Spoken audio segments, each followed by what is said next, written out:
घर की मूर्ति क्या कर रही है? क्या पका है मुझे कैसे मालूम पड़ सकता है? किचन तो मीनाक्षी संभालती है ना। अपुन तेरे से किचन की नहीं तेरी खबर पूछ रहा है। काजल, कब्रों की पूजा नहीं होती, वहाँ लोग जाकर प्रेयर करते हैं ताकि मरने वाले की आत्मा को शांति मिल सके। वैसे तू अचानक धार्मिक कैसे हो गई? कहीं कम्युनल राइट्स करवाने का इरादा है क्या? मैं क्यों तेरे मुंह लग रहा हूँ? मेरी भी हट गई है यार। प्यार? यानी तुझे किसी से प्यार हो गया है? इसका मतलब तेरे अंदर की औरत जाग उठी, तेरे भी आत्मा मर चल उठे। इतनी जैसी बकवास मत कर। और कान में ये लगा। अब किसका फोन आया? हेलो? हाँ, काजल भाई बोल रहे हैं। अबे मुंह संभाल के बात कर। अपुन की बहन को चुड़ैल कहा ना तो तेरे घर पे आकर तेरी आत्मा फटका दूंगा। हाँ, ऐसे बोल। किसको फोन पे हुल दे रही हो? बता नहीं, कोई हटेली औरत है, बोल रही है कि उस महिला मुक्ति वाली चुड़ैल को फोन दो। मुझे चुड़ैल कहा? ला दे तो फोन, देखूं तो कौन है। हेलो, कौन बोल रहा है? नहीं तो मेरे पैर तो उल्टे नहीं है। क्या बोल रही है? बोल रही है आपके पैर चेक कर लो, अगर उल्टे नहीं है तो आप चुड़ैल नहीं है। और तू हटेली चेक भी कर रही है? एक तो चुड़ैल कहती हो, ऊपर से केस देती हो। किस पे अत्याचार हुआ है? आपकी माँ पर? किसने? आपके बाप ने ही किया होगा। अच्छा, आपका बाप पालतू कुत्ते से भी ज्यादा मासूम है? तो फिर आपकी माँ का प्रॉब्लम क्या है? क्या वो शाहरुख खान की सास बनना चाहती है? ये शाहरुख खान को भी अपने घर में गृह शांति करवानी चाहिए। पहले कहीं से माँ पैदा हो गई और अब सास फूट निकले। एक मिनट, स्वीटी की बच्ची आवाज बदलकर उल्लू बना रही है ना? कैसे पहचाना? कहानी में अगर शाहरुख नहीं आता तो मैं भी उल्लू बन जाती। कैसी है तू?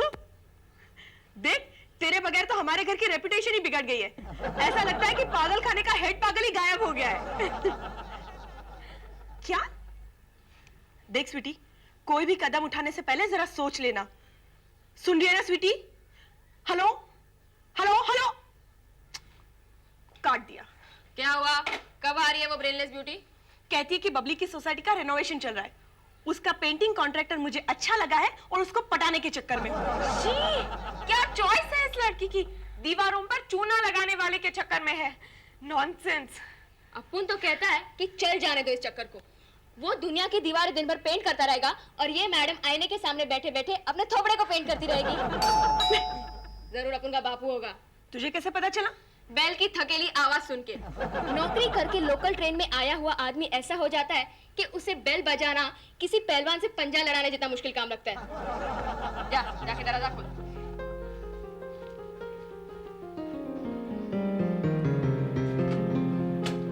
आइए आइए डैड, आप ही का घर है। मुझे मालूम है। तुझे क्या लगा मैं दूसरे का घर समझ कर अंदर आया हूँ? डैड, क्या बात है? बुझी हुई अगरबत्ती की बची हुई कांडी जैसे क्यों हो गए हो? बीना! बीना! बीना! जब भी ये सिचुएशन देखती हूँ ना, मेरे दिल पर 100 छुरियां चलती है। आते की मोटी के नाम की माला जपने लगते हैं। मेरी तरह देखने से क्या आंखों में कचरा जाता है? काजल, कुछ फेंक के मारने के लिए आई तेरे पास? क्या? आप अपुन की माँ को कुछ फेंक कर मारोगे? डैड, ऐसी गलती कभी मत करना, वरना आपको बैल्कनी में ले जाकर धक्का मार दूंगा। बीना! बीना! बीना! बीना! बस बस बस, क्या है ये? आपकी कैसेट क्यों अटक गई? अरे अपनी औलाद को समझाते क्यों नहीं? थका हारा आदमी घर पे आया नहीं तो लगे उसके सर पे नाचने। क्या आप बात कर रहे हो डैड? भलाई का जमाना ही नहीं रहा। हम तो सिर्फ आपका हालचाल पूछ रहे थे। कौन सा गुनाह किया? इसे हाल पूछना बोलते हैं। और ये बोलती है क्यों आप बुझे हुए अगरबत्ती के कांडी की तरह लग रहे हो? मैं कांडी लगता हूँ? अरे उस बेचारे की तो आंखें खराब है। अरे आंखें खराब है इसलिए कांडी? आप तो बिल्कुल बरगद के पेड़ की तरह फूले फले लग रहे हो। अच्छा, और आप जो डबल बेड पे 2/3 पोर्शन कवर करके सोती है ना, वो इसी फैले हुए बरगद के पेड़ की छाया की वजह से, समझे? अच्छा बाबा, गलती होगी, माफ कर दो। माफ कर दो। लेकिन तुम्हारा मूड क्यों उखड़ा हुआ है? किसी से लड़ाई करके आए हो? लड़ाई और ये लड़ने के लिए जिगर चाहिए और जिगर मार्केट में नहीं मिलता। क्या हुआ डैड? किसी खूबसूरत लड़की ने आपको अंकल कहा? अगर ऐसा हुआ होगा तो आज मैं भूत लोग में पार्टी थ्रो करूंगी। मैं बताऊं, जरूर ट्रेन में किसी ने पॉकेट मारा होगा ना?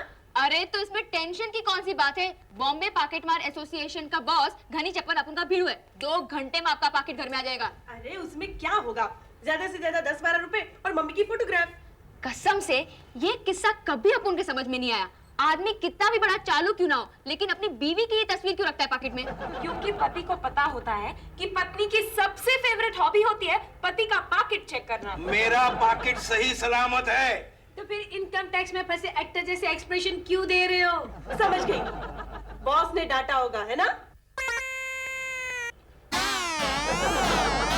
क्या आपके बॉस की इतनी हिम्मत कि काजल भाई के बाप को डांटे? अब चलो अभी मेरे साथ। 2 फटके हॉकी के मारूंगा ना तो सीधा हो जाएगा। चलो। ए रजिया सुल्तान, जरा रुक जा, सब्र कर। तेरे हॉकी के फटके से वो सीधा इनका सस्पेंशन ऑर्डर साइन कर देगा। तो फिर खाओगे क्या? अरे माँ, बाजुओं में अगर दम हो तो आदमी धरती का सीना फाड़ के अनाज उगा सकता है। 2 वक्त की रोटी के लिए अपन का बापू किसी पोपट की चोंच नहीं खाएगा। अरे पहले ये तो पता चले उसने इनको डांटा क्यों है? स्वीटी की वजह से।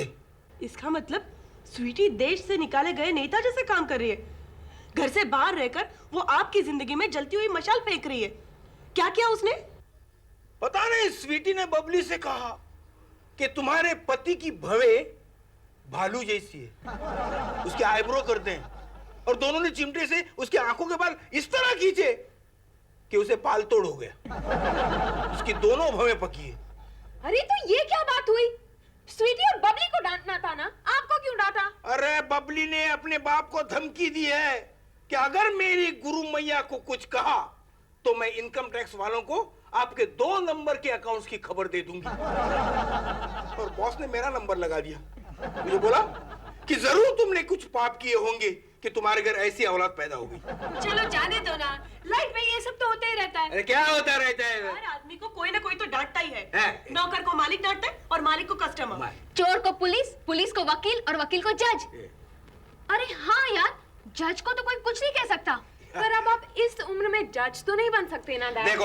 क्यों नहीं बन सकते?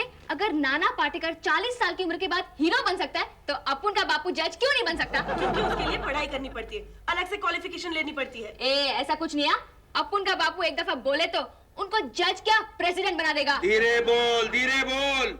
मीनाक्षी की बात सही है, जज बनना इतना आसान नहीं है। हाँ डैड, है। आप मुझ पे भरोसा रखिए। इस पे भरोसा। तुझ पे भरोसा रख के क्या होगा? तुम इनको जज कैसे बनाओगी? हाँ, अरे बड़ी आसान बात है। जैसे टीवी पर आपकी अदालत चलती है, हम लोग बाप की अदालत खोल डालते हैं। आपकी अदालत? हाँ डैड, आप हर संडे एक मुकदमा सुन सकते हो।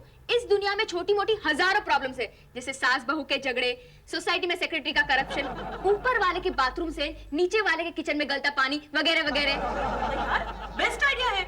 इससे सेवा की सेवा हो जाएगी और लोगों को डांटने से डैडी की फ्रस्ट्रेशन भी निकल जाएगी। तो फिर चलो हमारी योजना को आखिरी रूप देते हैं। चलो। सुनो सुनो। ये आज सुनेंगे। हाँ, आप ऑर्डर की प्रैक्टिस करना शुरू करो।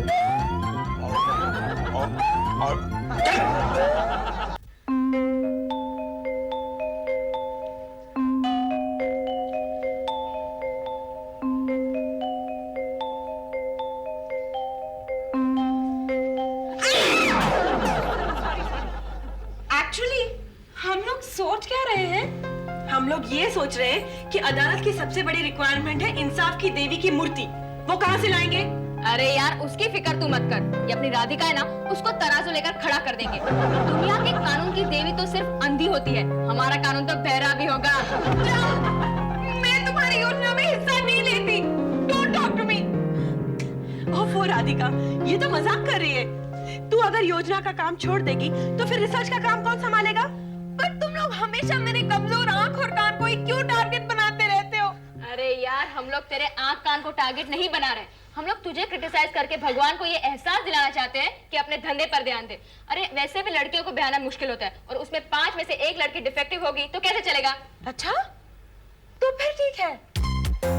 काजल, वो अदालत के कटहरे का क्या करेंगे? छोटी ने खबर दी है कि नवनीत मिस्त्री का इलू इलू लल्लू लोहार की बीवी के साथ चल रहा है। अच्छा? हाँ, और अपुन ने उसकी बीवी को बता देने का उसको धमकी दिया है और इसी डर से वो हमें कटहरा फ्री में बना कर दे रहा है। लेकिन उसके लिए लकड़ियाँ कहाँ से लाएंगे? कल्लू कलाकार के लड़के रात के वक्त हाथ गाड़ी में शमशान से लकड़ियाँ उठा कर लाएंगे। वाह, क्या जमाना आ गया है। अदालत के कटहरे के लिए स्मशान की लकड़ियाँ। हम लोग कौन सा असली अदालत चला रहे हैं? अरे वो जज की व्हाइट वीक कहाँ से लाएंगे? अपुन ने बहुत सारे ड्रेस वालों को पूछा, उन लोग ने बोला कि वो फैशन आउटडेटेड है। शी, अगर वो विग मिल जाती ना तो इम्पैक्ट आता। कोई बात नहीं, हम नाक को मंकी कैप बना देते हैं। हाँ, अपुन के बापू का फेस जितना कम दिखे उतना अच्छा है। बाकी किसी भी एंगल से वो जज तो लगते नहीं, वेस्टर्न रेलवे के बुकिंग क्लर्क ही लगते हैं। Order order. तेरे को क्या हुआ? अरे ऑर्डर के लिए हथौड़ा कहाँ से लाएंगे? वो भी नवनीत बना कर देगा। अब तोड़ने के लिए 2 डजन पेन मंगवानी है। पर काजल, कल हम तो फांसी की सजा सुनाते वक्त ही तोड़ते हैं ना? वो अपुन को मालूम नहीं। अपुन ने तो नया रूल बनाया है कि हर एक मुकदमे के बाद एक पेन टूटेगा। वो सब तो ठीक है, लेकिन वकील कौन बनेगा? एक काम कर, तू ही वकील बन जा। और क्लर्क ऑफ कोर्ट कौन बनेगा? अरे यार, तुझसे अच्छा क्लर्क कहाँ मिलेगा? बिल्कुल फ्लैट डायलॉग डिलीवरी होनी चाहिए। मम्मी को ना हम वो हाजिर हो वो आवाज देने वाला दरबार बनाने को। अपुन की मम्मी से बड़ी आवाज तो किसी की हो ही नहीं सकती। वो तो शिवाजी पार्क में भी बिना माइक के भाषण दे सकती है। एनीवे, अब और कुछ पता है? हाँ, मुजरिम कौन बनेगा? बेवकूफों की कमी नहीं है, एक ढूंढो लाख मिलते हैं। छोटी ने पीआर वर्क किया है। देवनाथ से लेकर नाला सोपारा तक लोग पैसे देकर मुजरिम बनने के लिए तैयार है। अच्छा? हाँ, और सिटी केबल वालों ने फ्री में लाइव टेलीकास्ट करने का वादा किया है। अच्छा, अल्टीमेटली मुजरिम किससे डिसाइड किया? अब उनके सोसाइटी के सेक्रेटरी लच्छूराम लालवानी को। उसे क्यों? क्योंकि उसके खानदान की पूरी कुंडली छोटी के पास पहले से ही मौजूद है, इसलिए हमें पहले केस में ज्यादा होमवर्क नहीं करना पड़ेगा। और उसके कपड़े फाड़ने के लिए उसके कंपटीटर भवतेश व्यास ने हमें 5000 एक देने का प्रॉमिस किया है। फिर तो कल बाप की अदालत जमकर चलेगी।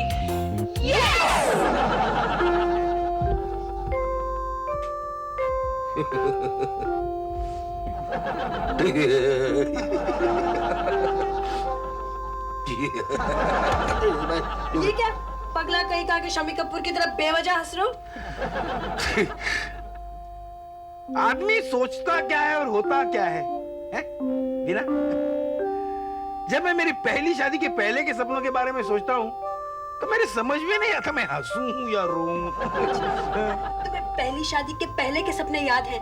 दूसरी शादी के पहले के सपने भूल गए क्या? अरे बाबा, दूसरी शादी के पहले अच्छे सपनों ने आना बंद कर दिया था। सब डरावने सपने आते थे, नाइटमेयर्स। क्या? हाँ, दूध का जला छाछ भी बर्फ डाल के पीता है ना, वैसे। हाँ। ये पता है, मेरी पहली शादी से पहले मैं सोचता था मेरी शादी होगी, मेरी एक बीवी होगी। शादी के बाद ही सबकी बीवी होती है। प्यारे प्यारे बच्चे होंगे। शाम को जब मैं थका हारा घर लौटूंगा तो बीवी बोलेगी, कितनी देर लगा दी तुमने? और बच्चे डैडी डैडी करके लिपट जाएंगे।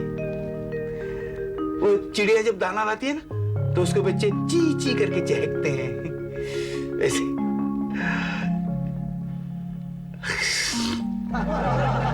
साला यहाँ किसको पता था कि पहली भी तस्वीर बन के दीवार पे लटकेगी, दूसरी रिंग मास्टर बन के हाथ में चाबुक लेके खड़े होगी। बच्चे टाड़ा के मुजरिम से भी खतरनाक पैदा होंगे। देखो, तुम्हें जो कुछ कहना है मुझे कह लो। खबरदार जो बिना वजह मेरे बच्चों को कोसा तो। बिना वजह? और क्या क्या किया है मेरे बच्चों ने? क्या किया? अरे किसी का बच्चा बुटीक खोलता है, किसी का बच्चा स्टूडियो खोलता है, हमारे बच्चे बाप की अदालत खोलते हैं। देखो, अदालत के चक्कर में पहले ही बहुत बहस हो चुकी है। तुम्हें कल जज बनना है, इसलिए चुपचाप सो जाओ। अरे शरीफ आदमी वैसे ही कोर्ट कचहरी के नाम से डरता है, यहाँ तो कोर्ट ही हमारे घर में तशरीफ ले आ रही है। कैसे सो सकता हूँ मैं? मेरी तरह ऐसे देखो, ऐसे। इसकी आंख और नाक की मिली जुली सरकार लगती है। आंखें बंद होते ही नाक आवाज करने लगती है।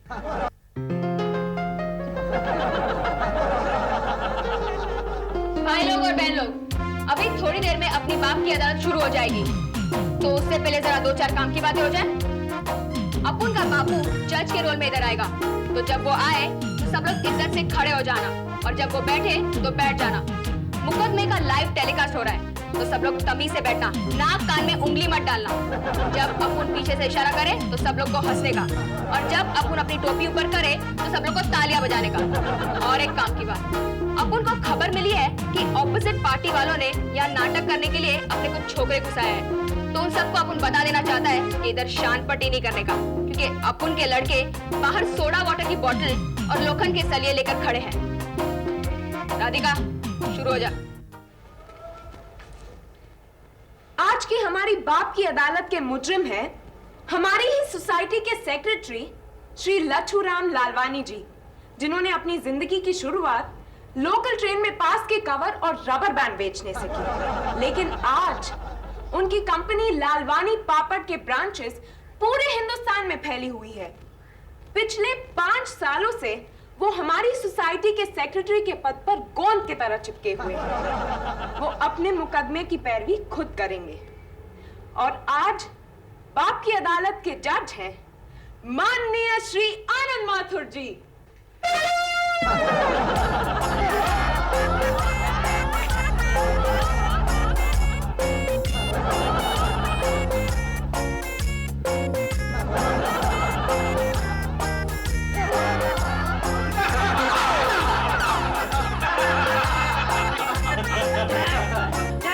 अब जज हो। कौन? वहाँ कौन?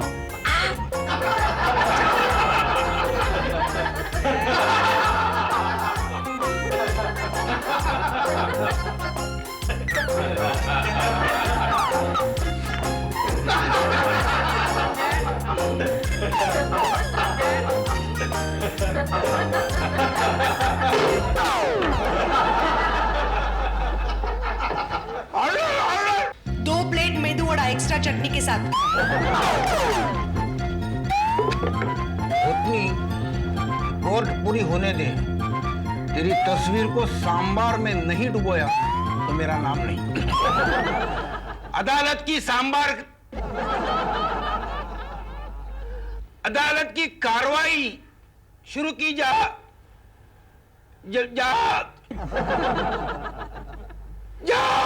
हाय। लच्छूराम लालवानी हाजिर हो। मेरा चाय लाओ ना, ऑफिस को देरी हो रही है। चुप करो, ये कोर्ट है।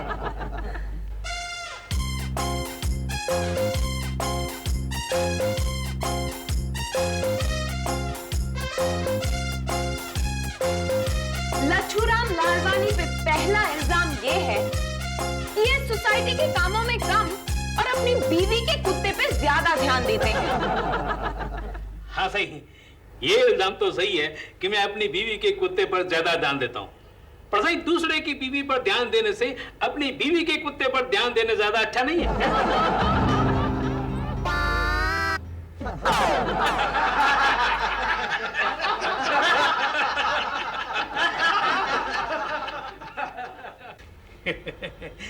पर यह इल्जाम तो सरासर गलत है कि मैं सोसाइटी के कामकाज को ध्यान से नहीं देखता। लच्छूराम लालवानी पे दूसरा इल्जाम ये है कि ये पार्शियलिटी करते हैं। इन्होंने सोसाइटी के पुराने अकाउंटेंट धीरूभाई को निकालकर अपनी पहचान की मिस दरीवाला को काम पे लगा दिया है। वेरी बैड दरीवाला। लालवानी। ऑर्डर। कोई बोला ही नहीं, ऑर्डर क्यों? नहीं जी, ये इल्जाम तो सड़ा गलत है। वो बात है कि धीरूभाई की बढ़ती उम्र की वजह से सोसाइटी के हिसाब किताब में बहुत घपला हो रहा था, और फिर ऊपर से धीरूभाई ने सोसाइटी के 5,000 रुपए का हिसाब किताब बराबर नहीं दिया, तो अल्टीमेटली वो सारा पैसा सोसाइटी के खजांची में हजारे और सेक्रेटरी को देना पड़ेगा। नहीं, हमें पक्की खबर मिली है कि ये पैसे आपने और मिस्टर हजारे ने 31st नाइट को किसी बार में नाच कर लड़कियों पर उड़ा दिया। और तो और आपने मिस दरीवाला को धीरूभाई के गफले के वजह से नहीं, बल्कि अपने दिल के हाथों मजबूर होकर रखा है। इसका क्या सबूत है आपके पास? सोसाइटी के ट्रेजरर मिस्टर हजारे की पत्नी ने खुद ये बात हमारी रिपोर्टर छोटी को बताई है। अरे यार हजारे, मैंने तेरे को अपना दोस्त समझ कर अपने दिल की बात तेरे को बताई, और तेरी बीवी ने बड़ी बाजार मेरी पगड़ी उछाली। ठीक है, मैं भी सारी दुनिया को बता दूंगा कि तेरे सर पे जो चोट लगी है नहीं, वो सोसाइटी के गुड़के ने तेरे को अपनी केबिन में बंद करके मारा था, उसकी वजह से लगी है। झूठ मत बोलो, ये तो सीढ़ियों पर से गिर गए थे। अरे जाओ जाओ, काय को झूठ बोलती हो? अरे इसने मेरे सामने उस गोड़खे की बेटी को नेपाली की लड़की ऐसा गाना गा के छेड़ा था। और वो गोड़खा तो इसके पेट में खुखड़ी मारकर इसको मार डालने वाला था। वो तो मैंने बीच में आकर बचाया। पूछो उसको। तूने मेरा भांडा फोड़ा, मैं तेरा खून पी जाऊंगा। अरे तू क्या मेरा खून पिएगा? मैं तेरे को पापड़ की तरह चबा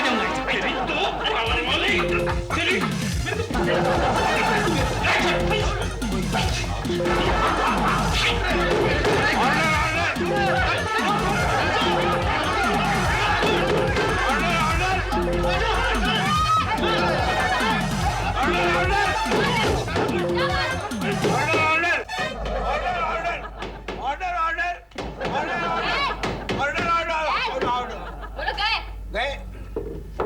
कसम से अदालत के कंपाउंड में खून होते हुए सुना है, लेकिन अदालत में फ्रीस्टाइल रेसलिंग पहली दफा देखी। एनीवे डैड, जब पहली बार आपने हथौड़ा पीटकर ऑर्डर ऑर्डर चिल्लाया था, तब आपको कैसा महसूस हुआ था? मुझे लगा था कि मैं जज नहीं हूँ, होटल का वेटर हूँ। कल से बाप की अदालत बंद करके बाप का होटल खोल डालते। नहीं,